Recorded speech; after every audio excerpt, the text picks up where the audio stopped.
han estado estudiando el tema la Biblia. Próximo mes de febrero estudiarán otro tema y ya el próximo domingo, Dios mediante, subirán aquí y dirán algo acerca de lo que han estado estudiando durante todo el mes de enero. Vamos a orar un momentito, hermanos, por favor, vamos a orar. Cierra tus ojos ahí donde estás. Queremos pedir la ayuda, el respaldo, la bendición del Señor sobre este tema, sobre este estudio que estamos comenzando nuevamente, las famosas 7 iglesias del Apocalipsis. El domingo pasado vimos el mensaje del Señor a la iglesia de Éfeso. Hoy nos tocaría estudiar el mensaje del Señor a la segunda iglesia, la iglesia de Esmirna. Pero vamos a orar. Padre Celestial, te damos de verdad, de todo corazón, muchas gracias por el privilegio que nos das de tener tu palabra en nuestras manos. Gracias, Señor, por este regalo maravilloso, este libro perfecto que revela tu corazón, Señor, que nos da la información genuina y correcta para que nuestra vida sea una vida edificada sobre la verdad. Y pedimos que en esta tarde tu palabra que va a ser expuesta, Señor, sea expuesta con la gracia de tu Espíritu Santo y que pueda caer en corazones realmente preparados y sedientos de palabra. Y como dice este hermoso libro, que el que tenga oídos para oír, que oiga lo que el Espíritu dice a la iglesia. Señor, que en esta tarde verdaderamente tú puedas hablar a nuestras vidas y podamos salir de aquí sabiendo que tú hoy has hablado a nuestras vidas y a nuestros corazones. Ponemos este tiempo de estudio de tu palabra en tus manos y pedimos tu ayuda y tu respaldo en el nombre de Jesús. Amén. Vamos al libro del Apocalipsis, hermanos, por favor, y vamos a leer el mensaje del Señor a la iglesia de Esmirna. Capítulo 2 del Apocalipsis, por favor. Capítulo 2, del versículo 8 al versículo 11. Apocalipsis capítulo 2, del versículo 8 al versículo 11. Escríbele al ángel de la iglesia en Esmirna, el primero y el postrero, el que estuvo muerto y vivió, dice esto: yo conozco tus obras y tu tribulación y tu pobreza, pero tú eres rico, y la blasfemia de los que se dicen ser judíos y no lo son, sino sinagoga de Satanás. No temas en nada lo que vas a padecer. He aquí, el diablo echará a algunos de vosotros en la cárcel para que seáis probados y tendréis tribulación por 10 días. Sé fiel hasta la muerte y yo te daré la corona de la vida. El que tiene oído, oiga lo que el Espíritu dice a las iglesias. El que venciere no sufrirá daño de la segunda muerte. ¿Cuántos dicen amén? Gloria a Dios, gloria a Dios. Hemos dicho que el libro del Apocalipsis contiene la última y más amplia revelación acerca de la persona de nuestro Señor Jesucristo. Por supuesto que si lees los evangelios, Mateo, Marcos, Lucas y Juan, vas a encontrar muchísimos detalles y muchísimas cosas interesantes acerca de cómo hablaba, cómo predicaba, cómo bendecía y cómo ministraba durante sus años de ministerio. Pero el libro del Apocalipsis es fundamentalmente una revelación de detalles que no encuentras en ninguna parte de los evangelios más que en este libro sobre la figura de nuestro Señor Jesucristo. Así es que el apóstol Juan, que es el autor, el hombre que vivió más cerca del Señor Jesucristo que ninguna otra persona durante toda la historia del Nuevo Testamento, es una persona que casi ya está rozando los 100 años de edad. Lleva aproximadamente 70 años predicando el Evangelio. Conoció al Señor Jesucristo más o menos con 30 años de edad y ahora se encuentra en una isla, la isla de Patmos, una isla que tiene muy pocos kilómetros tanto de largo como de ancho, desterrado, dice él, por causa del Evangelio, por causa de la palabra de Dios. No está de vacaciones, no está de turista, sino que está condenado pues a morir de hambre, de sed, de frío o de soledad. Pero es allí, en medio de este caos, en medio de esta isla de piedra donde no hay prácticamente nada, donde el Señor Jesucristo se le presenta y lo primero que le dice es: no temas, no pasa nada, todo está bajo mi control. ¿Cuántos dicen amén?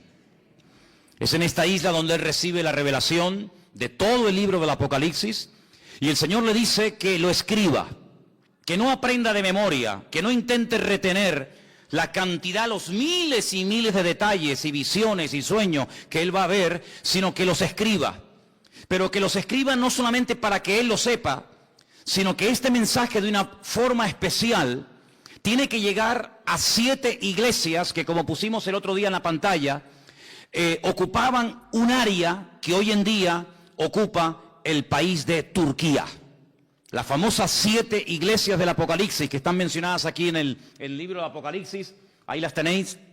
Las iglesias de Asia Menor estaban en lo que hoy en día sería Turquía.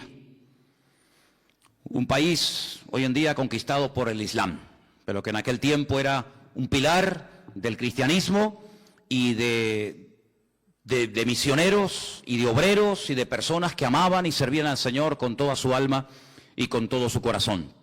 La semana pasada vimos lo que el Señor le dijo a la iglesia de Éfeso. Le dijo que reconocía que habían trabajado, que habían sido una buena congregación durante mucho tiempo, que estaban en un lugar muy difícil por la presión espiritual que sufrían los miembros de dicha congregación.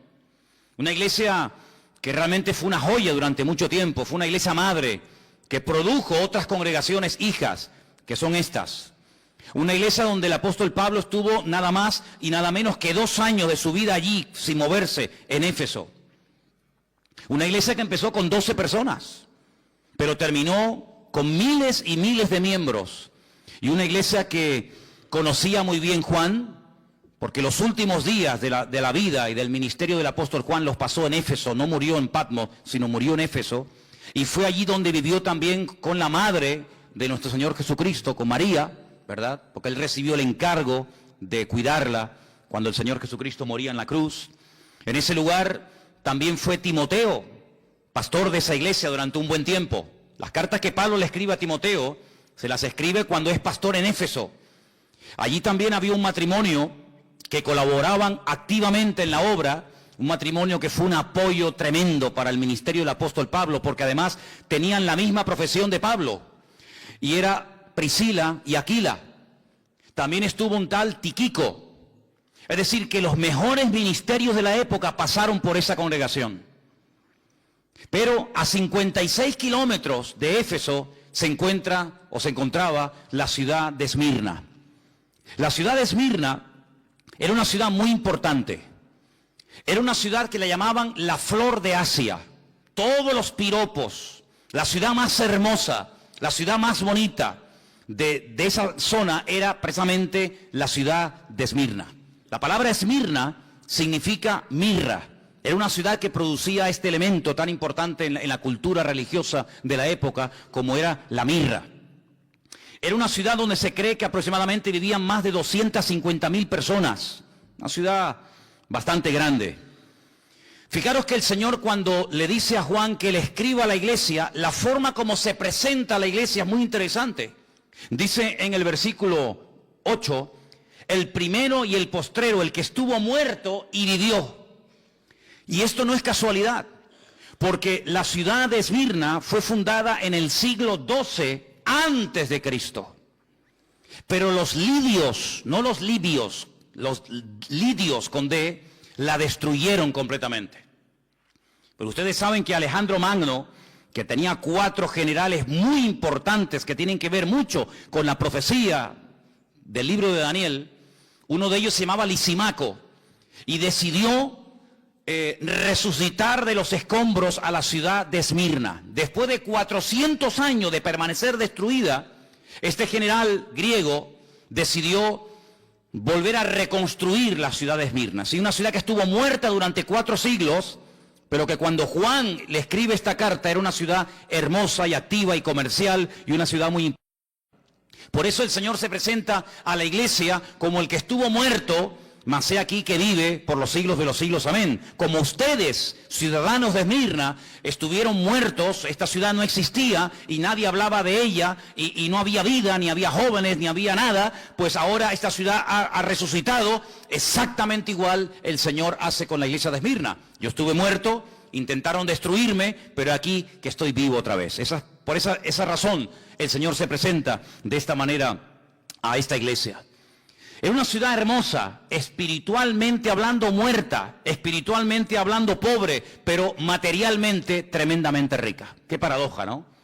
Una ciudad rica, una ciudad donde sobraba trabajo, una ciudad próspera, pero espiritualmente tremendamente pobre.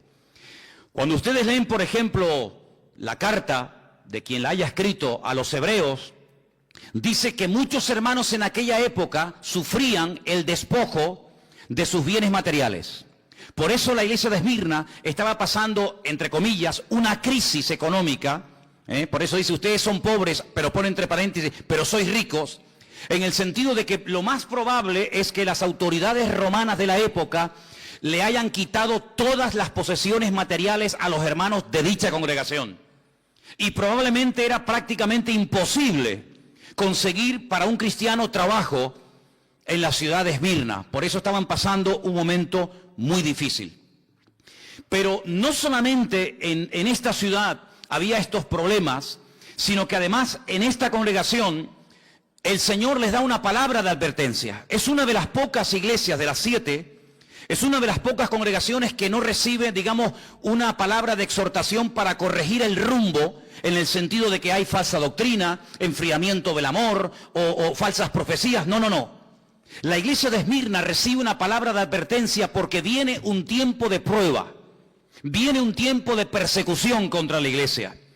Y como el jueves nos predicaba Anderson en el mensaje acerca del Espíritu Santo, una de las 27 funciones diferentes del Espíritu Santo en la vida de un creyente y de una congregación, una de ellas es que Él nos recordará lo que Él nos ha enseñado, Él tomaría de Cristo y le glorificaría, y Él nos haría saber lo que ha de venir. En otras palabras, la iglesia de Esmirna tenía que estar preparada antes de y no después de. El Señor Jesucristo les dice a través de este mensaje que vienen 10 días de persecución. Ahora, no es algo literal. Hay un estudio muy interesante, que es el estudio de la numerología, gematría en hebreo, que tiene que ver con todos los números que aparecen en la Biblia. Aparecen muchísimos números.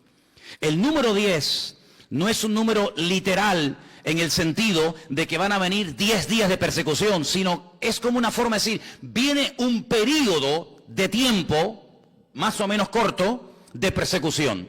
Pero en vez de decirlo así, dicen, vienen 10 días de persecución a la iglesia. Pero no es que sean 10 días, lunes, martes, miércoles, jueves, y ya está, no. Sino es un periodo corto de tiempo. Eso es lo que significa, vienen 10 días de persecución. El discípulo más aventajado, el discípulo más importante de todos los que tuvo el apóstol Juan, fue un tal Policarpo. No me va a dar tiempo y no voy a hablar de Policarpo porque no tengo tiempo de hacerlo, pero yo les pediría a ustedes, en internet tienen todo lo que quieran, lean todo lo que puedan de este gran varón de Dios. Policarpo fue uno de los pastores de esta iglesia. Fue muerto en la hoguera en el año 156 después de Cristo. Él era miembro de la iglesia de Esmirna. Simplemente un pequeño detalle. Cuando lo llevaron para prenderla en la hoguera y habían puesto la hoguera encendida para meterlo dentro y le dijeron, te damos la última oportunidad.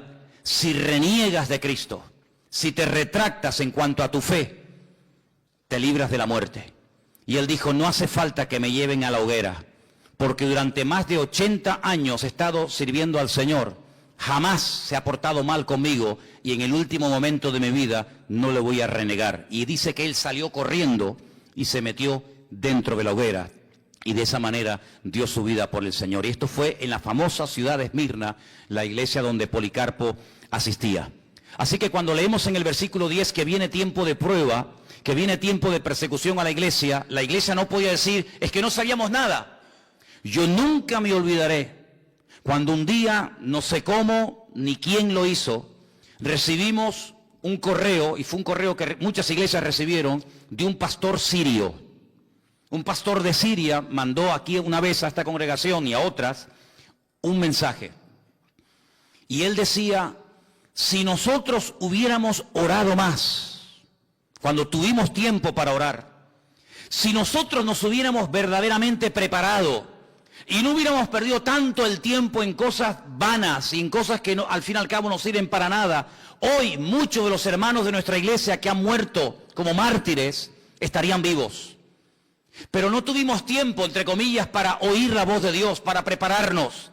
Y entonces bombardearon nuestra iglesia, quemaron nuestra congregación, mataron a muchos hermanos de la iglesia, porque no estábamos preparados. En el tiempo de libertad no nos preparamos creyendo que este tiempo iba a durar siempre, y no nos hemos dado cuenta de que nuestro país está siendo destruido. Y la última comunidad del mundo de hermanos nuestros que todavía hacían el culto y leían la palabra y hablaban en los cultos en arameo, el idioma de los tiempos del Señor Jesucristo, pues prácticamente desapareció. Y me venía esto a la mente porque el Señor lo que hace a través de su siervo Juan es decir a la iglesia, prepárense hermanos, que vienen tiempos difíciles, que vienen tiempos de tribulación, que vienen tiempos de prueba, pero no temáis. Como diciendo, todo está bajo control. El enemigo no podrá hacer con ustedes ni con nadie lo que quiera, sino que él irá hasta donde yo le permite llegar. ¿Cuántos dicen amén? Miren lo que dice el versículo 9, qué interesante.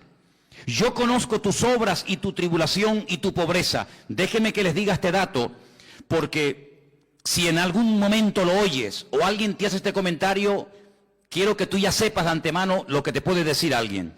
En la mayoría de los manuscritos que se han utilizado para traducir del griego al castellano este texto, en la mayoría, no en todos, en la mayoría de los textos, la palabra obras no aparece. Para que si algún día alguien te hace ese comentario, no te quedes con la boca abierta diciendo, ¿ah, no? No. En la inmensa mayoría de los manuscritos, el texto dice, yo conozco tu tribulación y tu pobreza. En muy pocos manuscritos aparece la palabra obras. Por lo tanto, es un detalle que tienen que tener en cuenta. Pero no varía el texto en absoluto. Yo conozco tus obras, tu tribulación y tu pobreza, y la blasfemia de los que se dicen ser judíos y no lo son, sino sinagoga de Satanás. Aquí la palabra tribulación, hermanos, no solamente es un tiempo de persecución, de matanzas, de martirio y de crímenes, sino habla también, hace referencia a un tiempo de presión. A un tiempo en el que será muy difícil vivir tu vida y tu relación con el Señor. Un tiempo en el que vas a saber, en el que vas a tener que aprender a trabajar y a moverte y a servir al Señor bajo presión. Y es que cuando vamos a la palabra de Dios, encontramos que el Señor nos quiere enseñar y nos quiere capacitar para poder trabajar y para poder servir al Señor en todo tipo de situaciones. No solamente cuando hay aplausos y reconocimiento y abundancia, etcétera, etcétera, lo cual es muy fácil, sino que el Señor fundamentalmente está más interesado en preparar y en entrenar a su pueblo para la tribulación, para la presión y para las dificultades que realmente para la prosperidad y para la abundancia. Y eso es lo que el Señor le está diciendo a la iglesia. Vienen tiempos en los que los creyentes en esta ciudad de Esmirna van a ser tremendamente presionados. Se van a sentir como gente pobre, como miserables, pero recuerden, ustedes son ricos. Porque la riqueza del creyente no depende de su patrimonio. Porque la riqueza del creyente no depende de lo que tiene, sino depende de lo que es y al Dios que sirve. ¿Cuántos dicen amén? Por lo tanto dice, ustedes se sienten como pobres. No tenemos dinero, no tenemos mucho poder adquisitivo, no tenemos muchos recursos económicos, pero olvídense de eso. Vuestra riqueza no es lo que tenéis, vuestro patrimonio que nadie os puede quitar, dicho sea de paso, es la presencia y la gloria del Señor en vuestras vidas. Además dice que habla de la blasfemia. La palabra blasfemia se podía haber traducido, y yo pienso que hubiera sido una mejor traducción, por palabra calumnia. Es decir, vienen tiempos en los que a ustedes les van a levantar calumnias. Es decir, van a utilizar las autoridades contra vosotros, falsos testigos que os calumnien, para tratar de frenar el avance y desterrar definitivamente el testimonio de Jesucristo en la ciudad de Esmirna. Y uno dice, pero ¿cómo es posible todo esto? Te vuelvo a repetir, porque el Señor dice que Para el mundo viene un tiempo de persecución para la iglesia, pero la iglesia lo tiene que tomar desde un punto de vista de que está siendo probada por el Señor. Y dice la Escritura que la fe del creyente, tarde o temprano, sí o sí, tiene que ser probada por el fuego. Y una vez que sea probada, esa fe realmente sea una fe a prueba de bombas. Y sepa moverse en toda situación y en toda circunstancia, bajo presión, bajo libertad, bajo persecución o bajo lo que sea. Habla acerca de un tipo de personas en la ciudad de Esmirna que dice, se dicen judíos. Y esto tiene una doble interpretación. Unos comentarios dicen que cuando Juan emplea la palabra que hay personas que se dicen judíos, puede ser que efectivamente fueran judíos de raza, personas judías que se oponían al avance del Evangelio y al establecimiento de la obra del Señor en Esmirna. Puede ser. Pero otros comentarios dicen que puede ser que eran personas con tendencias judaizantes. Es decir, personas que no eran realmente judías, pero que querían hacerse pasar por judíos. Y la pregunta es, ¿por qué se querían hacer pasar por judíos en aquella ciudad? Porque los judíos gozaban en Esmirna del beneplácito de las autoridades.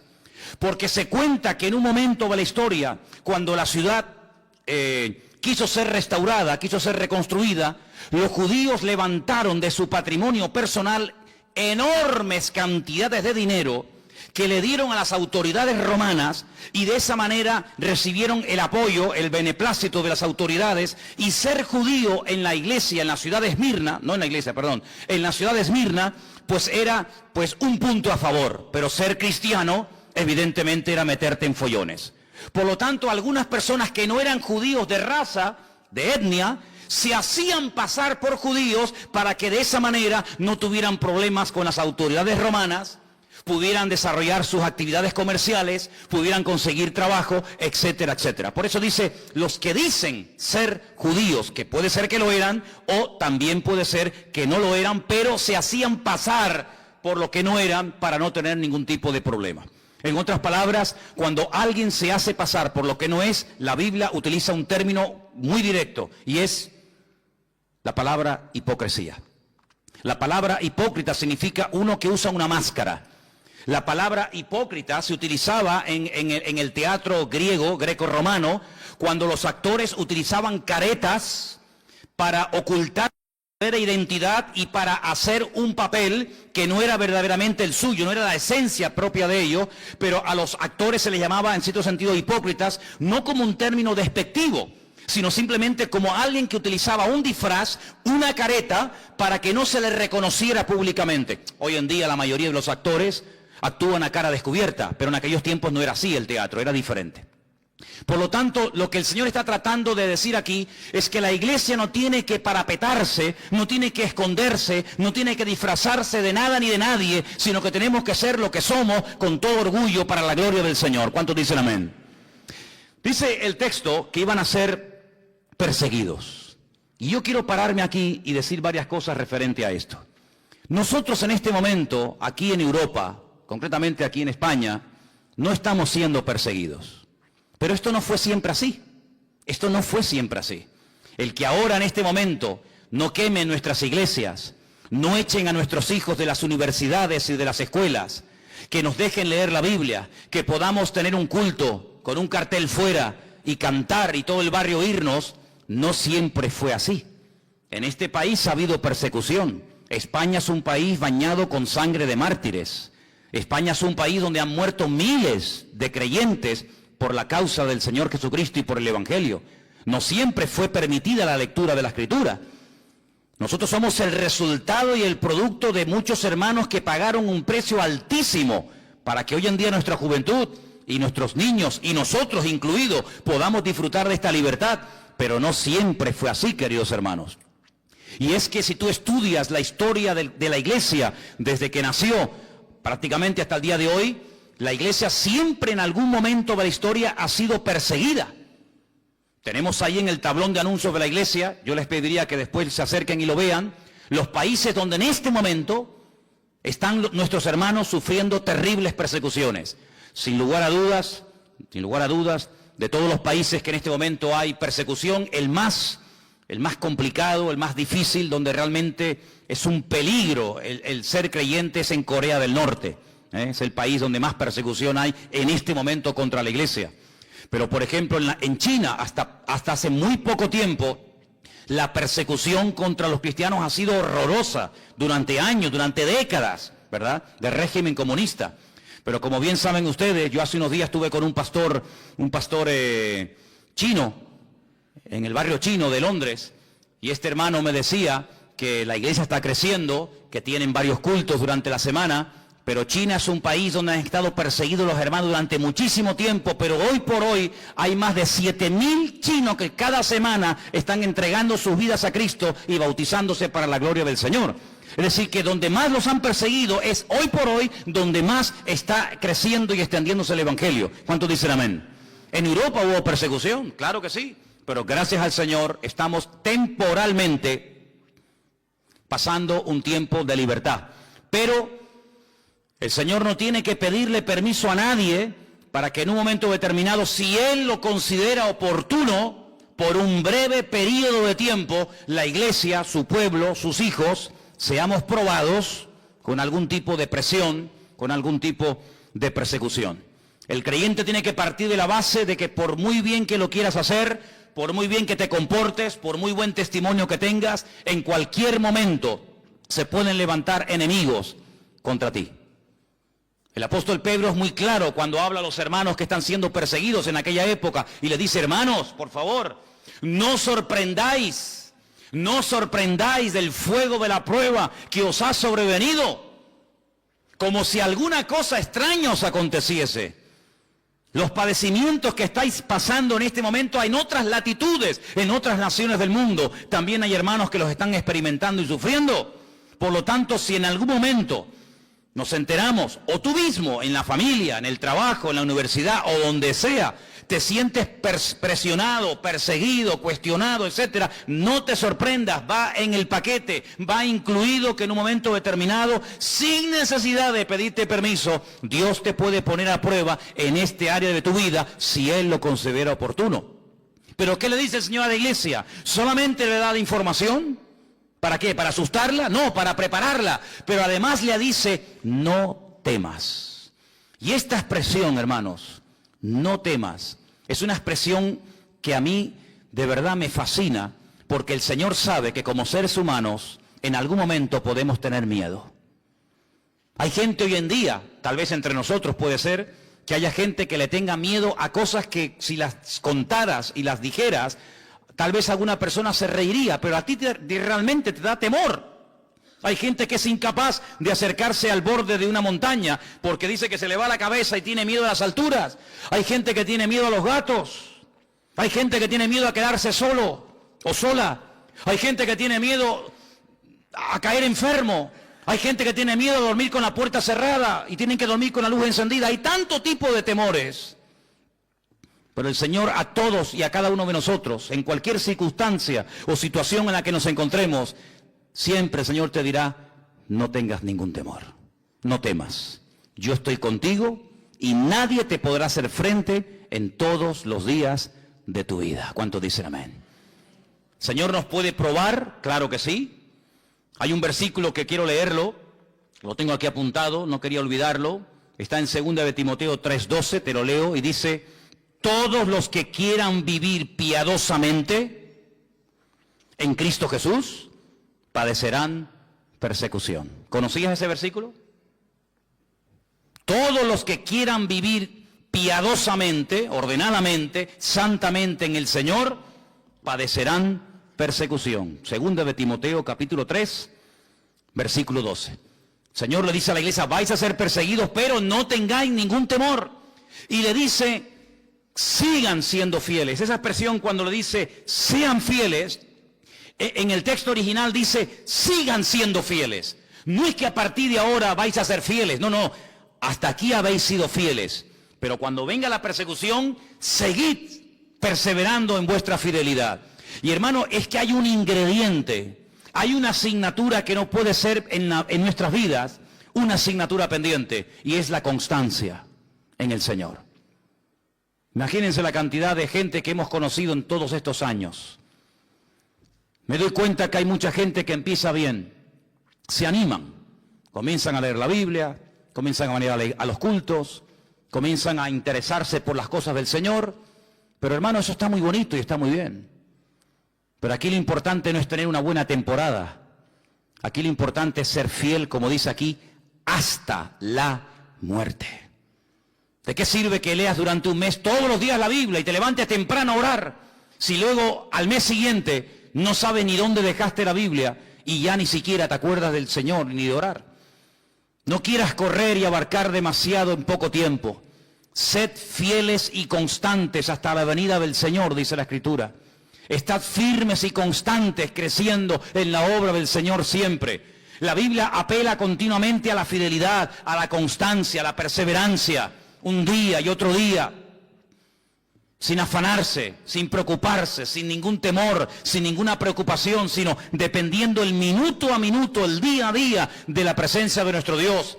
Vienen tiempos difíciles, vienen tiempos de prueba, vais a ser probados, pero no temáis, sed fieles, aprender a perseverar.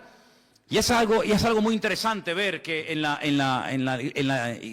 iglesia, en la ciudad de Esmirna, se levantaron todo tipo de calumnias y todo tipo de acusaciones contra los hermanos. Leyendo esto y preparándome para este mensaje, descubrí que las 5 cosas que utilizaban las autoridades de la ciudad de Esmirna contra los hermanos eran estas. Se les acusaba de ser desleales al César de Roma. Al César de Roma se le llamaba Kairos. ¿Qué te parece? La palabra Kairos se traduce por señor, pero no es señor José, señor Antonio, señor Jorge, señor Juan, sino Kairos es el Adonai, es la máxima autoridad, ¿verdad? Cuando el Nuevo Testamento se escribió, que se escribió en griego, el apóstol Pablo, en una de sus cartas dice que si confesamos que Cristo es el Kairos, el Señor, la máxima autoridad, seremos salvos.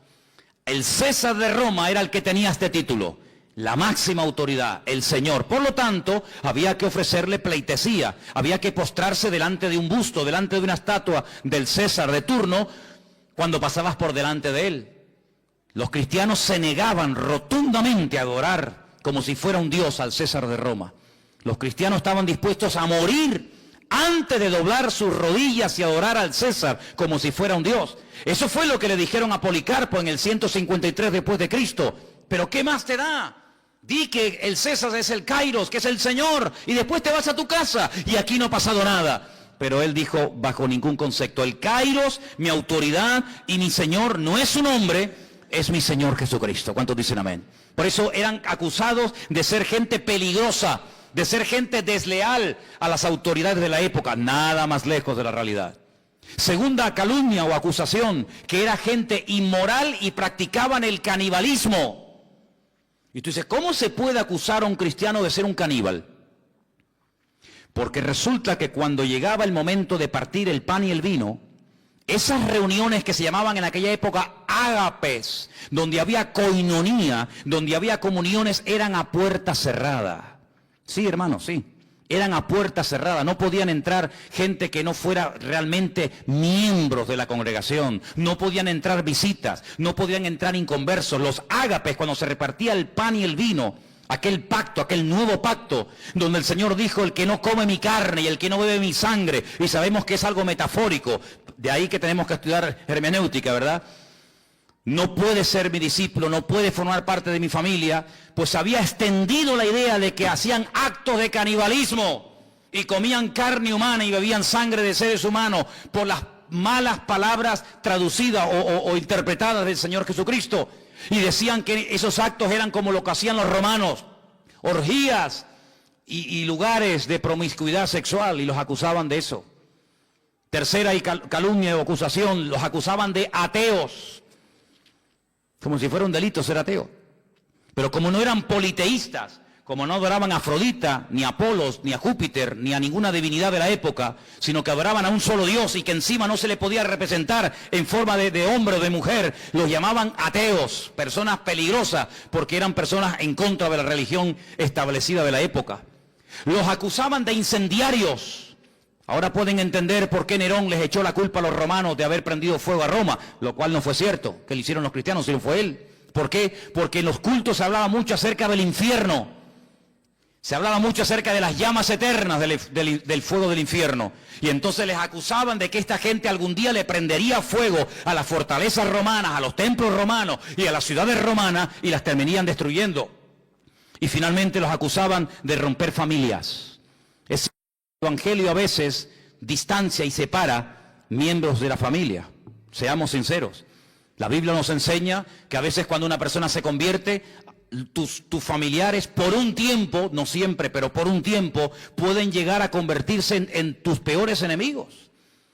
Cuando yo me convertí y comencé a asistir a una pequeña congregación en Las Palmas, había una chica que se había convertido, que había sido drogadicta y había practicado un tiempo la prostitución. Y su padre delante de mí le decía: prefiero verte otra vez drogándote y prostituyéndote que yendo a esa iglesia a adorar a ese Dios y juntándote con esa gente. ¿Y cómo un padre le puede decir eso a una hija? Pues se lo decía, hermanos. Y a veces cuando tú te conviertes al Señor con toda la alegría, ¿verdad? Y con todo el gozo del mundo que conlleva el tener a Cristo en tu vida, vas a tu hermano, a tu sobrino, a tus hijos, a tu padre, a tu madre, a tu marido, y resulta que se te vuelven en contra. Y tú dices: pero ¿cómo puede ser esto? Te vuelvo a repetir, va en el paquete, no te sorprendas. Todos, o la mayoría de los creyentes que hemos aceptado al Señor, que no hemos nacido en hogares, entre comillas, de cristianos practicantes, como lo que consideramos hoy en día, hemos tenido que pasar por esas tribulaciones y por esas pruebas. Pero, ¿qué dice la Biblia? No temas, persevera, sé fiel hasta la muerte y el Señor te dará la corona de la vida. ¿Cuántos dicen amén? Hay un salmo muy bonito que dice: Señor, dame fuerzas para que no claudique y mi enemigo se ríe de mí diciéndome: ves, lo logré vencer. Así que mentalízate de que hay ojos, hay familias, hay amigos, hay vecinos, hay compañeros de trabajo que te observan, que te estudian, que te analizan y están esperando el más mínimo fallo para enseguida tirarse encima de ti. Por eso tienes que buscar más que nunca al Señor, porque la vida cristiana no se ha diseñado para vivirla herméticamente en una burbuja que nadie se entere. No somos espías del reino de Dios, somos testigos del reino de Jesucristo. ¿Cuántos dicen amén? No hacemos las cosas a escondidas, sino que somos luz y sal de la tierra y queremos que todo el mundo y las puertas de nuestra iglesia estarán siempre abiertas para que cualquier persona en cualquier momento pueda venir y grabar y filmar y sacar fotografías y hacer lo que quieran, porque no nos ocultamos, porque no tenemos ningún temor de decir: somos hijos del Rey de Reyes y Señor de los Señores, y no nos avergonzamos del Evangelio, porque el Evangelio es poder de Dios para salvación. ¿Cuántos dicen amén?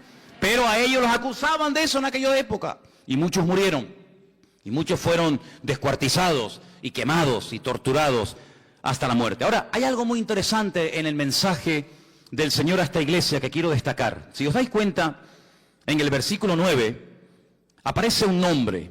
Dice que había personas que, decían ellos que eran judíos y no lo eran, sino sinagoga de Satanás.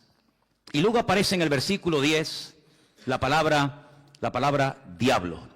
La palabra Satanás, que significa adversario, es un nombre que viene del hebreo. En hebreo no se dice Satanás, se dice Satán, y significa adversario.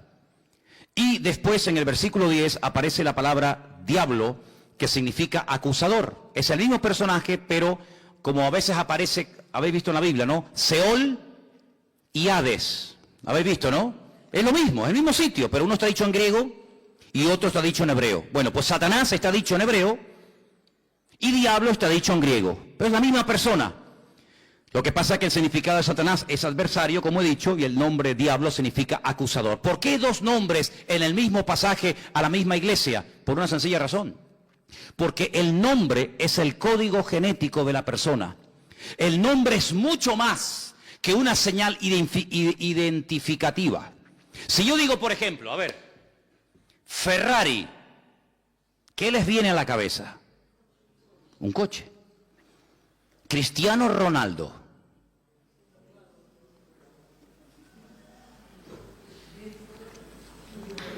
¿Sí o no? El nombre conlleva muchas cosas, mucho más que simplemente decir este es Juan, este es Pedro, este es Antonio. En la Biblia la palabra nombre es Shem. Quédense con eso. Shem. La palabra alma es Neshama. Shem, Neshama. Nombre, alma. Si yo les escribo la palabra alma, que es la vida, ¿verdad? En medio de la palabra Neshama, la palabra alma, dentro está la palabra Shem, está la palabra nombre. Cuando el Señor trataba con mucha gente a lo largo de la historia, había momentos, no siempre, había momentos en los que le cambiaba el nombre a la persona. Porque el nombre es como una especie de código genético, es una especie de esencia que se revela a través del nombre. Cuando vieron en un parto que un niño salía y que el otro, que era gemelo, la agarraba por el talón, por el calcañar, dijeron en ese momento: ¡ay, mira, es un Jacob! Es un suplantador, es uno que quiere salir primero y agarra al hermano por el pie. Y le pusieron Jacob, porque es uno que quiere suplantar, no quiere salir el primero, pero el hermano se le adelantó. Ya dije una vez que en la cultura hebrea el tema de los gemelos se explica con una botella. Si en una botella de cuello muy estrecho metemos una piedra y después volvemos a meter otra piedra, ¿qué piedra sale primero? ¿La primera que metió o la segunda? La segunda. Entró una piedra, se fue al fondo, metí otra piedra y se quedó encima de la piedra anterior. Luego la segunda que entró sale la primera y la primera que entró sale la segunda. Así se explica en hebreo el tema de los gemelos. El primero en ser fecundado sale el segundo y el segundo fecundado sale el primero. Jacob quería salir el primero y le agarra el tobillo a su hermano y le dijeron suplantador. Por eso la característica fundamental de la vida, de la esencia, de la personalidad de este personaje era que él siempre quería lo del otro. La bendición de mi hermano la quiero yo, el mejor lo quiero yo. Él siempre quería ir el primero. Cuando el Señor trata con él y le dice: es que así no puedes ir por la vida, porque el fin no justifica los medios, yo te voy a cambiar el nombre y nunca más te llamarán suplantador. Hay otro camino, hay otra forma, otra conducta en la vida que no es ni la mentira, ni la manipulación, ni la tergiversación, ni nada por el estilo, sino es un camino de obediencia, es un camino de santidad. Si tú quieres conseguir todo a lo bruto, puede ser que lo consigas, pero nunca podrás decir que fue el Señor el que te lo dio, sino fue tu fuerza, tu sabiduría, tu experiencia. De ahí que el Señor le diga al pueblo de Israel: cuidadito cuando entréis en la tierra prometida, en la tierra de Canaán, cuidado que comiencen los rebaños a reproducirse y las cosechas a ser abundantes. Tengan mucho cuidado, no sea que caigan en el error, en la trampa de decir: mi fuerza, mi poder, mi sabiduría ha producido este imperio. No, Señor, ten mucho cuidado, porque antes de la caída es la altivez de espíritu y la soberbia. Como tú creas que el que suple tu necesidad es tu trabajo, eres hombre muerto, amigo. Como tú creas que tu experiencia y tu sabiduría es la que te ha ido abriendo camino en la vida, te estás atribuyendo la gloria a ti y se la estás robando al Señor. Lo que tienes, o se los atribuyes al Señor y nadie te lo puede quitar, o como tú te atribuyas la gloria, ten cuidado que lo que tanto sacrificio te costó conseguir, mañana cualquiera te lo puede quitar. Lo que Dios da, nadie te lo quita, pero lo que tú dices que tú has conseguido con el sudor de tu frente y con tu trabajo, ¿no os dais cuenta que Adán tenía que vivir del sudor de su frente? ¿Pero el creyente tiene que vivir del sudor de su frente? Dice: sí, no, Señor. Adán tenía que vivir del sudor de su frente porque tú te has desconectado de mí. Yo te di el paraíso, yo te di lo mejor y tú te has desconectado de mí, por lo tanto a partir de ahora te buscas la vida. Eso es lo que significa, en versión Manolo Sierra: ganarás el pan con el sudor de tu frente. ¿No me quieres? Búscate la vida.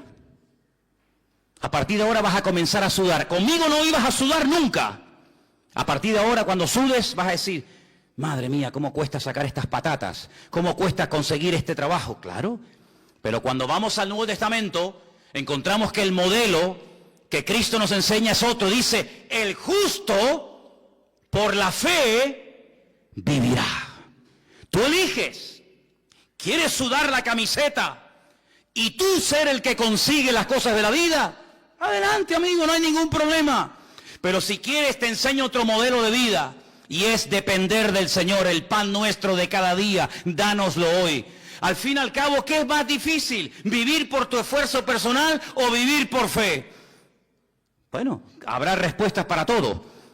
Pero cuando vamos a la palabra de Dios, nos encontramos que el Señor lo que quiere es que aprendamos a depender de Él, que nos conectemos a la fuente. ¿Y la fuente quién es? Nuestro Señor Jesucristo. ¿Cuántos dicen amén?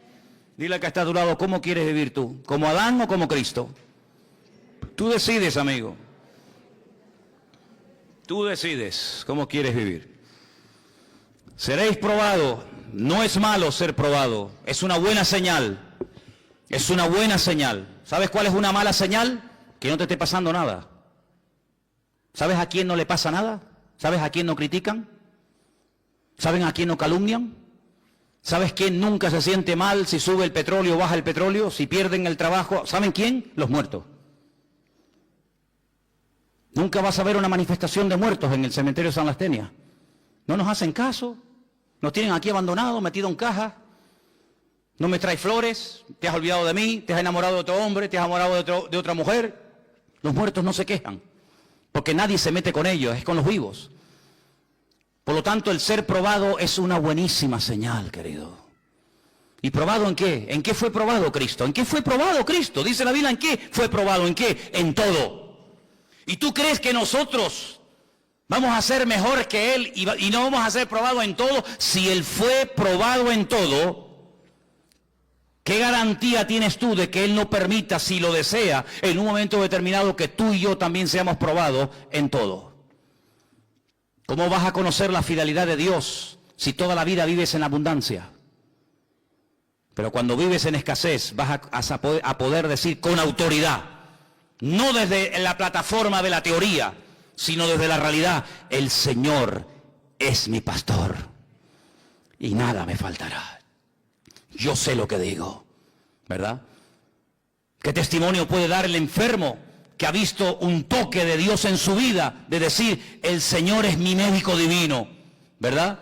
Luego hay pruebas que fortalecen tu fe, hay pruebas que descubren la naturaleza del Dios al cual sirves, y la esencia del Señor no se conoce en la abundancia, sino se conoce en la prueba, porque la prueba es una bendición de Dios para la vida del creyente. Dios, como dije antes, no tiene que pedirnos permiso.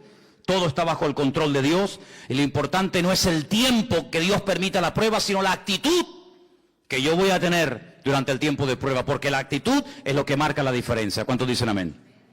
Ahora, es interesante notar la recompensa de la iglesia. Fíjate, dice aquí en el versículo 10, no temas en nada de lo que vas a padecer, y aquí el diablo echará a algunos de vosotros en la cárcel para que seáis probados, tendréis tribulación por 10 días o un de tiempo, sed fiel hasta la muerte y yo te daré la corona de la vida. Tal vez a nosotros esto de la corona no nos diga nada, pero en aquellos tiempos a los atletas, ¿verdad?, se les coronaba con una corona de laureles, pero una corona, como dice la Biblia, corruptible. Te ponían una corona de laurel muy bonita sobre tu cabeza, sobre tu cuello, pero tarde o temprano se marchitaba. Era una corona corruptible, pero el galardón, la corona que el Señor le dará a sus hijos que sean fieles hasta la muerte, es una corona, dice, incorruptible. Y esta mañana cuando leía esto, me dio algo, un vuelco en el corazón, porque la palabra iglesia está en plural en el versículo 11 y en todos donde lo leas. El que tiene oído, oiga lo que el Espíritu le dice a la iglesia. ¿Dice eso? No. A las iglesias, no es lo mismo la iglesia que las iglesias. Es como cuando, por ejemplo, he oído gente que dice el versículo, a los suyos, a los Juan 1:11, a los suyos vino y los suyos no le recibieron. Yo a veces me quedo callado, no les digo nada, pero eso no dice la Biblia. ¿Ah, no? No. Algunos dirán, no, en la mía sí dice eso. Yo me corto un brazo como el de la película de la noche, que la Biblia suya no dice, a los suyos vino, sino que la Biblia dice, a lo suyo vino, y los suyos no quisieron recibirlo. Si yo vengo a lo mío, yo vengo a cumplir con la voluntad de mi Padre, yo vengo con un propósito eterno, y si ustedes no lo quieren recibir, no es problema mío, pero yo vengo a lo mío. Yo vengo a hacer la voluntad de mi Padre. No vengo a agradarles a ustedes, vengo a agradar a mi Padre. Y cada palabra que sale de mi boca no sale por mí mismo, sino que el Padre me da autoridad para que salgan esas palabras. Y las obras que yo doy dan testimonio de que mi Padre me está avalando y me está respaldando en lo que estoy haciendo. Bueno, pues así como ese versículo no dice eso, este tampoco dice que el que tiene oído para oír, oiga lo que el Espíritu dice a la iglesia. Bueno, pues si tengo que oír lo que el Señor dice a la iglesia, pues estaría... No, dice a las iglesias. Es decir, te amplía la visión, una visión amplia. No una visión local, sino una visión universal. ¿Qué le está diciendo el Señor no solamente a mi congregación, a mi iglesia local, a la cual pertenezco? Sino que le está diciendo el Señor a su iglesia, a sus congregaciones en todas partes del mundo. Cómo el Señor se está moviendo en estos últimos años en la iglesia a nivel general en el mundo. Eso me interesa saberlo a mí. ¿Por qué? Porque si tú estudias lo que se llama eclesiología, que es el estudio, el desarrollo de la iglesia a lo largo de la historia, tú te das cuenta que el Señor no trató con nuestros hermanos en la década de los años 80 igual que trató a los hermanos de la década de los años 60. La misma iglesia, el mismo evangelio, la misma Biblia. Pero Dios no se movió igual en los años 60 que en los años 80 que en el siglo XXI. Las cosas que están ocurriendo hoy hacía mucho tiempo que no ocurrían en la trayectoria de la iglesia. Por lo tanto, hay un mensaje local, hay un mensaje individual, pero también hay un mensaje colectivo. Y yo creo que una de las cosas... Permítame que dé otra opinión personal. Una de las cosas que el Señor nos está diciendo a todos los cristianos es: prepárense que vengo pronto. ¿Cuántos dicen amén? Porque ninguna iglesia, ninguna generación de creyentes ha estado más cerca de la segunda venida del Mesías que nosotros. ¿Vieron hermanos que murieron con la fe de verlo venir y no lo vieron? Pero nosotros en este momento estamos viendo profecías que hace 2000 años que no se cumplían. Estamos viendo cosas que se dan hoy en día tan fácilmente que hace 10 años atrás hubiera sido imposible que eso que hoy en día es normal se dé hoy por hoy. Por lo tanto, es muy importante que abramos los oídos y estemos atentos.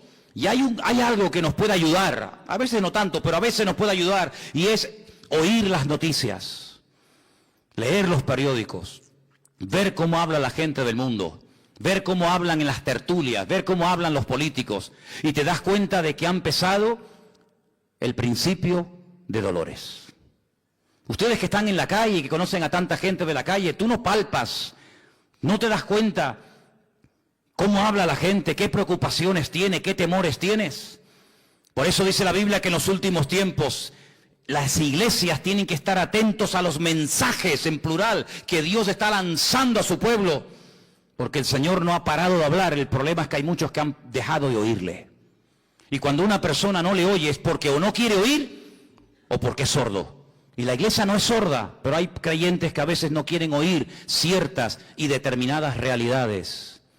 Ahora, dice que la promesa para la iglesia es que les daría una corona de vida, pero algo muy interesante que le promete a esta iglesia, y es que no experimentarían, no sufrirían ningún daño de la muerte segunda. A lo mejor algunos de ustedes saben lo que es la muerte segunda, pero otros dicen: ¿cómo que la muerte segunda? Voy a ver si lo digo bien.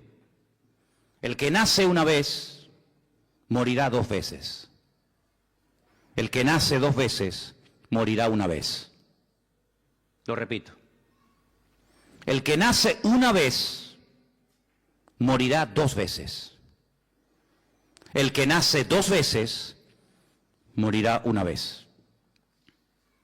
¿Lo habéis entendido? ¿Lo podemos decir juntos? A ver si vais a meter la pata. Venga. El que nace 2 veces, morirá una vez. El que nace una vez, morirá 2 veces. ¿Cuántas muertes hay? Bueno, vamos a leer en la Biblia. Que sea la misma Biblia la que nos hable. Apocalipsis 20:11. Vais a ver cómo lo vais a captar al momento, sin ningún problema. O de aquí salimos teólogos, o salimos locos como cabras, ¿no? No hay término medio. Apocalipsis capítulo 20, versículo 11. Escuche. casi al final del libro. Vi un gran trono blanco y al que estaba sentado en él, de delante del cual huyeron la tierra y el cielo y ningún lugar se encontró para ellos. Escucha, vi a los muertos, grandes y pequeños, de pie. A los muertos, sí, de pie, ante Dios. Los libros fueron abiertos y otro libro fue abierto, el cual es el libro de la vida. Se hace mucha referencia al famoso libro de la vida. ¿Qué es el libro de la vida? El libro de la vida es el libro de familia de Dios. Ustedes tienen un libro de familia, ¿no? Y ahí aparece el nombre de los hijos, cuando nacieron. Pues Dios tiene un libro de familia, claro, imagínate cómo será el libro. El libro de familia de Dios se llama el libro de la vida. Hay otros libros, la Biblia habla de otros libros, sí, habla del libro donde se escriben lo que hemos hecho. El libro de las obras, ya eso está en el Antiguo Testamento. Pero luego habla del libro de la vida. Y otro libro fue abierto, el cual dice aquí es el libro de la vida. Ahora, un pequeño matiz, permítanme que haga esta pausa. La palabra vida en hebreo nunca se puede escribir en singular, ¿vale? La palabra vida en hebreo es hayim y siempre es plural. No hay vida, hay vidas. Es una palabra muy interesante porque la Biblia habla de varias vidas, no de esta vida efímera y pasajera, ¿verdad? Entonces es el libro de las vidas, pero bueno. Fueron juzgados los muertos por las cosas que estaban escritas, ¿dónde? ¿En el libro de la vida? No, en los libros. Luego hay libros de registro de nuestra vida, lo que hicimos y por qué lo hicimos y cómo lo hicimos. No es que yo hice tal cosa, pero ¿cómo lo hiciste, mijo? Quejándote, lamentándote, ¿qué te crees? ¿Que es el número de lo que hace, el número de cosas? No, es con qué actitud haces las cosas. Entonces fueron abiertos esos libros según sus obras y el mar entregó los muertos. Ahí estaba Miriam, Leonardo DiCaprio, el de Titanic. El mar entregó los muertos que había en él y la muerte y el Hades. Hades es en griego, lugar de los muertos. Seol, lugar de los muertos, es en hebreo, lo mismo. Entregaron los muertos que había en ellos y fueron juzgados cada uno según sus obras. La muerte, fíjate, es como un ente particular, ¿no? La muerte, no es algo abstracto. La muerte y el Hades, dos cosas diferentes, fueron lanzados al lago de fuego. Esta es la muerte segunda. ¿Te das cuenta? Esta es la muerte segunda. Y el que no se halló inscrito en el libro de la vida fue lanzado al lago de fuego. Cuando una persona nace, y todos los que estamos aquí tenemos en común que todos hemos nacido, unos en un lugar, otros en otro, unos de una manera y otros de otra manera, etcétera. Hemos nacido físicamente, de un padre, de una madre, pero ese nacimiento no nos permite entrar en la vida eterna. Por eso el Señor Jesucristo a Juan en capítulo 3 de San Juan, lo pueden leer después en casa tranquilamente, les dice, mira Nicodemo, déjate de historias. No, es que yo sé que tú has venido de Dios porque nadie puede hacer, que te dejes de historia. No quiero piropos, no quiero que me estés haciendo la pelota, Nicodemo. Si no naces de nuevo, no puedes entrar en el reino de los cielos. Nicodemo dijo, ¿qué? Abraham nunca habló de esto, ni Moisés, ni David, ni Jeremías, ni Salomón. Nacer de nuevo, ¿eso qué es? Me estás diciendo que si no vuelvo a nacer del vientre de mi madre, no puedo entrar en el reino de los cielos. Y el Señor le dice, ¿y tú eres maestro de Israel? ¿Y no entiendes esto? ¿Por qué tipo de maestro eres tú? Lo que es nacido de la carne, carne es. Y lo que es nacido del espíritu, espíritu es. Vamos a ampliar el concepto. Pablo escribe una carta a los Efesios y les dice, Él, el Señor, os dio vida cuando estabais muertos en vuestros delitos y en vuestros pecados. No solamente de muerte se muere. No solamente una persona está muerta cuando lo llevas al cementerio y lo entierras, sino que hay personas que comen, hablan, respiran, dan discursos políticos, dan clases en la universidad, tienen familia y están muertos espiritualmente hablando, ¿se sobreentiende? Porque somos espíritu, alma y cuerpo. Cuando el alma se separa del cuerpo, pierdes la vida física. Pero cuando el espíritu se desconecta de Dios, aunque tengas vida física, espiritualmente hablando, estás muerto, querido. Y cuando el Señor viene a nuestra vida, Él que dice, yo soy el camino, la verdad y la vida. Y hasta que Cristo no esté en tu corazón, aunque seas el hombre más famoso e importante del mundo, espiritualmente hablando, tú estás muerto. Por eso, si no naces de nuevo, no puedes heredar la vida eterna. Porque si nosotros heredásemos la vida eterna por nuestro nacimiento natural, por nuestro nacimiento físico, ¿para qué tuvo que venir Cristo a morir por nosotros en la cruz? Si ya simplemente por el hecho de nacer, ya soy salvo, entonces, ¿qué yo de salir por las calles y predicar el evangelio a nadie? ¿Qué necesidad tenemos de que Cristo viniera a este mundo? Ninguna. Pero no te das cuenta que cuando Adán se desconectó, cuando Adán se quedó sin la cobertura del Creador, quedó a la deriva. Sí, comía, tenía hijos, se reproducía, tenía amigos, viajaba, cantaba, bailaba, pero estaba espiritualmente muerto.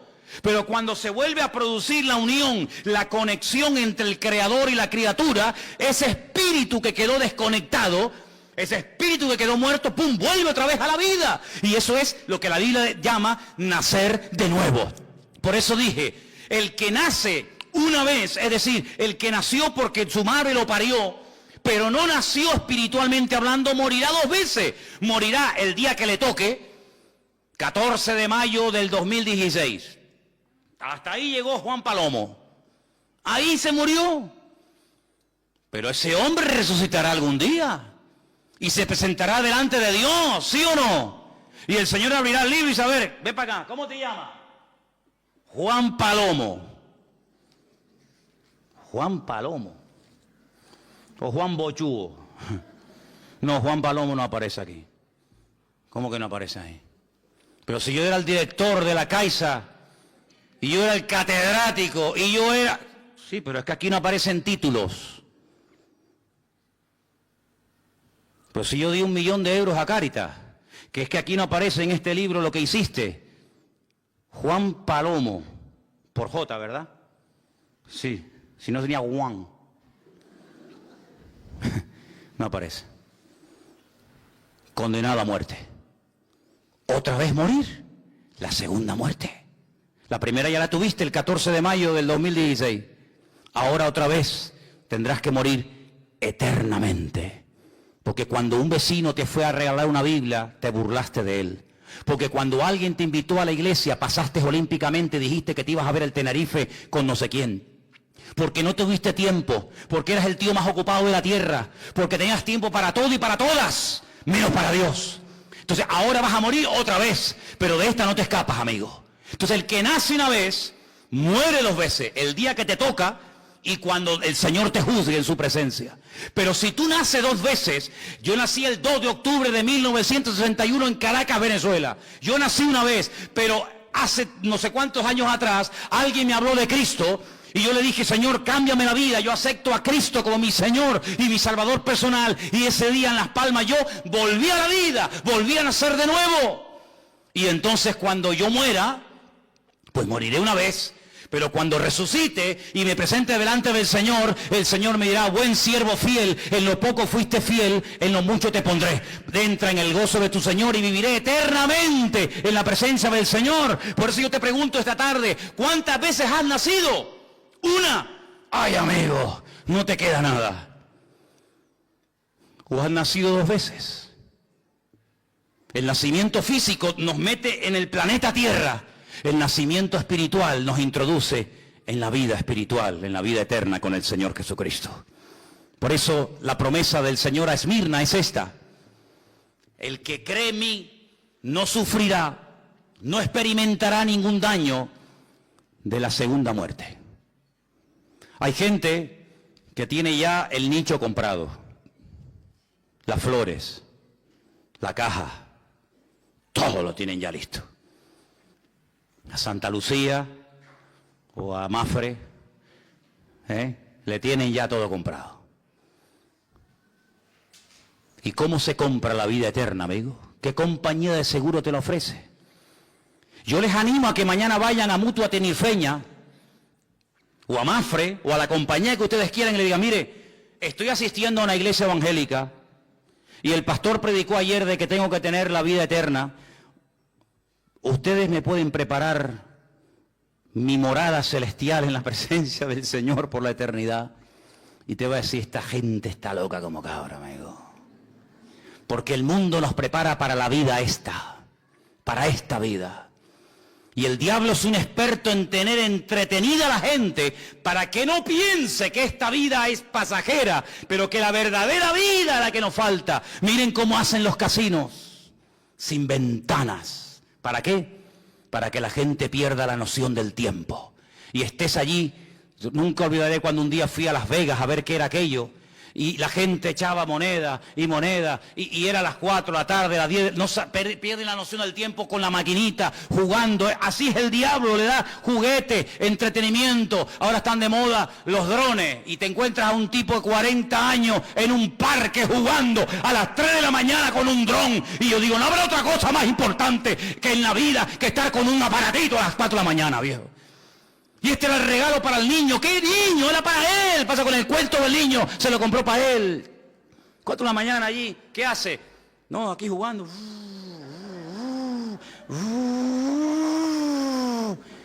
Y yo digo, increíble, hermano. Se le va la vida jugando a los machanguitos. Pero el diablo es un experto en ponerle orejeras a la gente y que no mire para atrás. Y que no sepas que mañana esa esquela que lees en el periódico puede ser la tuya y sea demasiado tarde. Un hombre se dio cuenta demasiado tarde y dice que cuando se vio en el Seol, cuando se vio en el Hades, en tormento, y miró para arriba y vio allí a Lázaro y vio a Abraham, le dijo, Padre Abraham, manda a alguien que me moje, que me eche un poco de agua encima porque estoy en tormentos. Y le contestaron y le dijeron, hay una gran cima, hay una gran separación entre tú y nosotros. Ni vosotros podéis pasar aquí, ni nosotros podemos pasar allá. Es demasiado tarde, querido.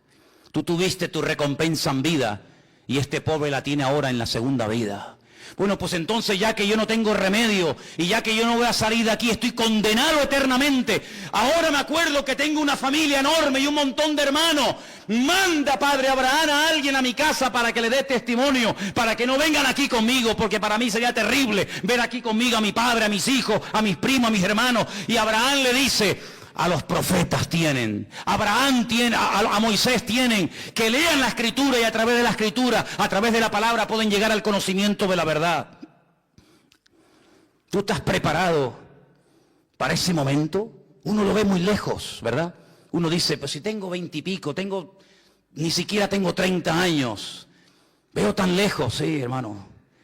Pero la iglesia de Esmirna, el Señor le dice, vas a pasar dificultades, vas a pasar persecución, pero si ustedes son fieles, si ustedes perseveran hasta el final, hasta la muerte, yo les daré la corona de la vida. Y amados, yo quiero que en esta tarde cerremos nuestros ojos un momento y te hagas esta pregunta, que es la pregunta más importante de toda tu existencia. ¿Tú le has entregado tu vida al Señor Jesús? Yo no te pregunto si estás viniendo aquí a la iglesia, lo cual sí está muy bien, muy bonito y es muy importante. No, yo no te pregunto eso. Hay muchos cultos a los que el diablo va también. Hay muchas congregaciones a las que el diablo le gusta ir. Yo no te pregunto si vas a una iglesia, si das ofrendas, si cantas. No, yo no te pregunto eso. Yo te pregunto si tú verdaderamente eres salvo y le has entregado tu vida al Señor Jesús. Porque si tú no le has entregado tu vida al Señor Jesucristo, tú arderás eternamente en las llamas del infierno, amigo. Y me da igual si usted cree o no cree en esto, es la pura realidad y es la palabra de Dios. Y cuando ese libro sea abierto, si tú no le has entregado tu vida a Cristo, tú recordarás toda la vida el mensaje que hoy aquí en Garcilaso de la Vega tú oíste. Donde el Señor te confronta y el Señor toca y llama a la puerta de tu corazón y te dice, yo quiero ser tu Señor, quiero ser tu Salvador, quiero que nazca 2 veces para que mueras una sola vez. Y en la primera vez que naciste tú no tomaste parte activa alguna. Pero en esta segunda vez tú sí puedes decidir cuándo y dónde vas a nacer. Es cuando tú le abras la puerta de tu corazón al Señor y entiendas que el libro del Apocalipsis no se escribió para asustar a nadie, sino para revelar a Cristo y para que la gente le conozca y le sirvan a Él. La salvación no viene con el tiempo. La salvación no se hereda de padres a hijos, de abuelos a nietos. La salvación es personal e intransferible. Nadie se puede salvar por ti, nadie se puede condenar por ti. Los hijos no llevarán el pecado de los padres, ni los padres llevarán el pecado de los hijos, sino que cada uno morirá por su propio pecado. Y por eso en esta tarde yo te pregunto a ti, no si tu abuelo, tu abuela, tu padre, tu madre, no, sino si tú eres salvo, si tú le has entregado o no tu vida al Señor Jesucristo. ¿De qué sirve tener un padre pastor, un padre anciano, un abuelo diácono? ¿De qué sirve todo eso? Ese currículo no tiene ninguna validez delante de la presencia del eterno Dios. Lo que el Señor quiere es que tú personalmente te rindas a Él en esta noche. Y quiero preguntar en este momento solemne, en este momento tan importante, si en esta tarde hay aquí alguna persona que nunca, jamás, no te pregunto si crees en Él, supongo que crees en Él. Te pregunto si tú nunca le has entregado de verdad, de corazón, tu vida al Señor Jesucristo. Y como dice la Biblia, lo he confesado públicamente con mi boca. Y no he nacido de nuevo. Hoy es el momento más importante de tu vida. Porque hoy tú decides dónde vas a pasar la eternidad y quién será tu cobertura espiritual durante toda tu vida. La salvación es algo muy importante que no se puede comprar, no se puede estudiar, solamente se recibe por la fe en Cristo Jesús, Señor nuestro. Si hay alguna persona en esta tarde entre nosotros que no ha aceptado nunca, aunque te has congregado, pero no tiene nada que ver, tú nunca verdaderamente has nacido de nuevo, vives de la fe de otros, vives de la gloria de otros, pero no es tu experiencia. Qué bonito cuando dice la Biblia el Dios de Abraham, pero también el Dios de Isaac, y también el Dios de Jacob. No solamente era el Dios del abuelo, sino de papá y de los hijos. Si tú en esta tarde le quieres entregar tu vida al Señor Jesucristo y decirle, quiero que inscribas, que anotes mi nombre en el Sefer Hayim, en el libro de la vida. Ahora te entrego mi vida, Señor Jesús. Déjame orar por ti, ¿sí? Un día lo tuvieron que hacer por mí, cuando estaba perdido, muerto. Si en esta tarde hay alguien que le quiere entregar su vida a Jesús, al Señor, estás, indícamelo, levantando tu mano. Y levantando esa mano en alto, pues me estarás indicando que tú quieres entregarle tu vida al Señor. ¿Hay alguien que en esta tarde le quiere entregar por primera vez su vida al Señor Jesús?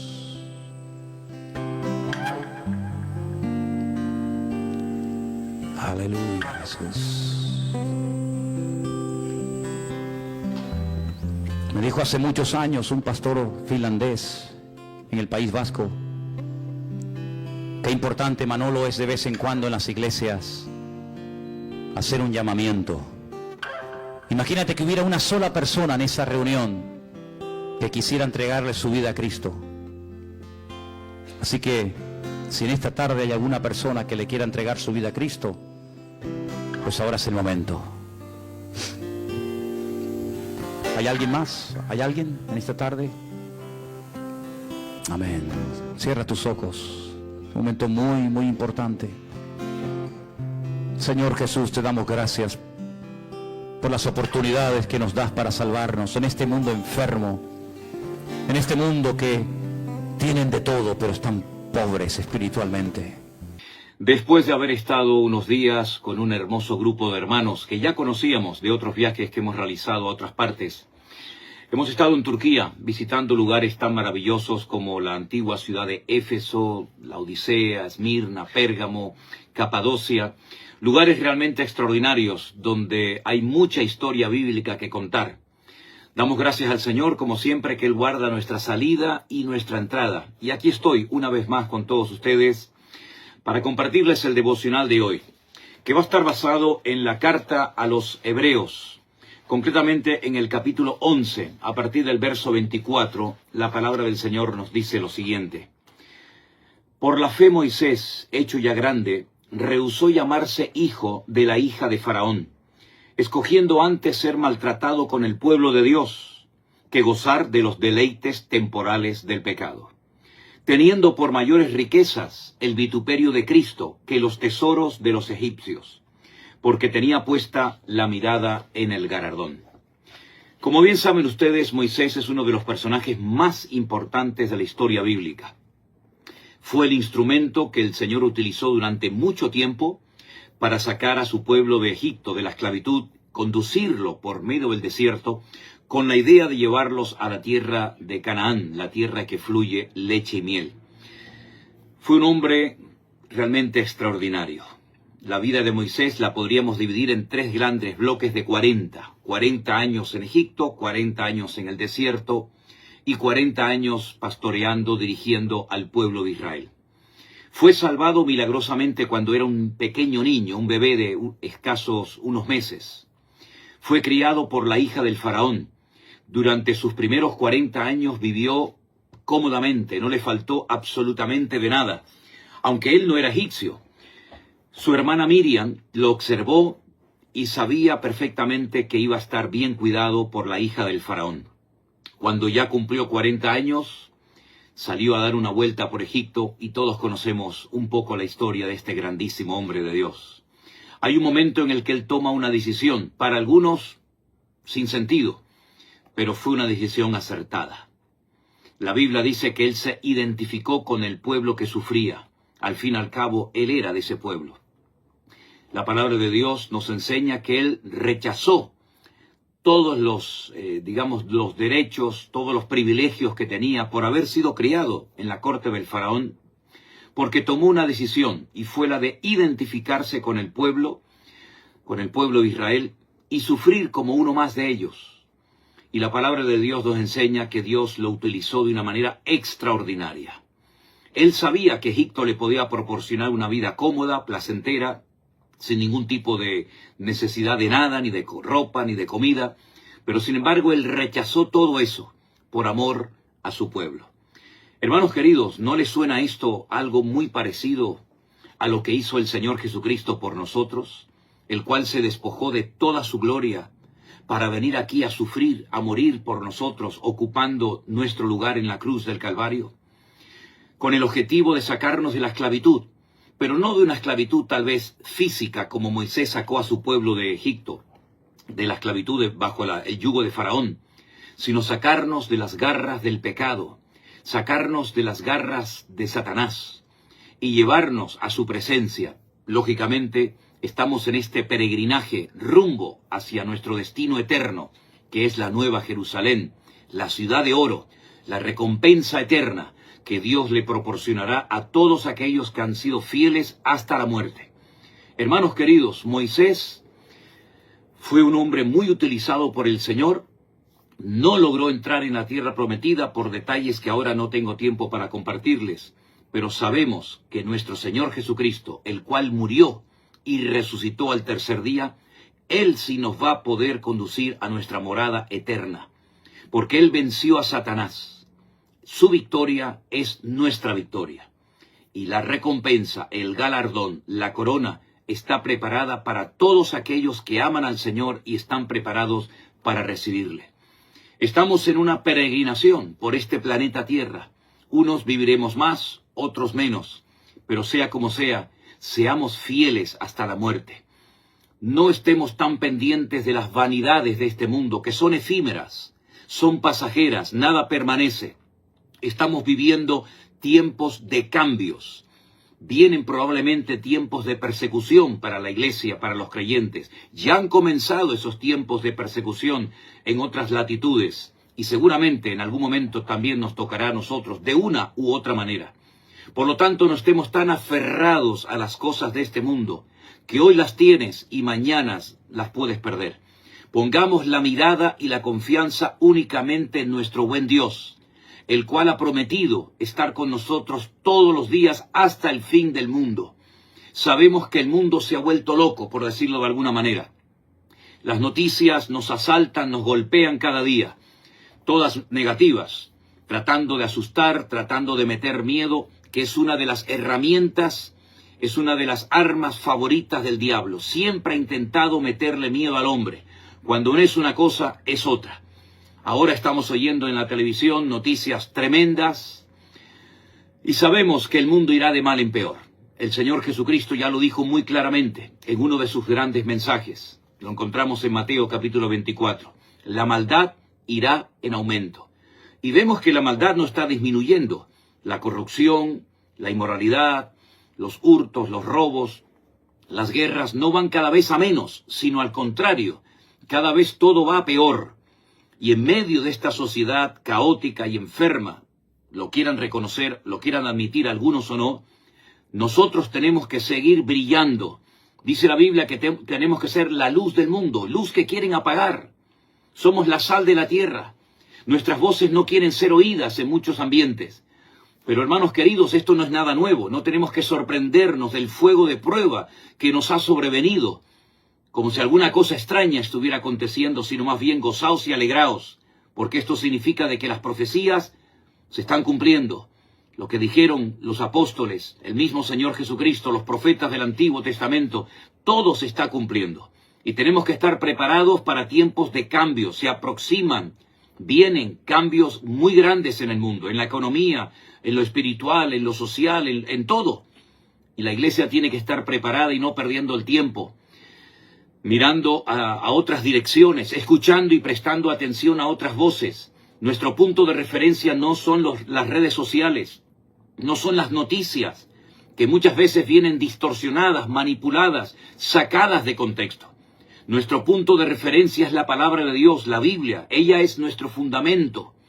Y no podemos cambiar el fundamento de la palabra de Dios por cualquier otra cosa. Hay gente que vive constantemente asustada, con nervios, llena de preocupaciones, de angustias. Nosotros no podemos vivir así, mis queridos hermanos.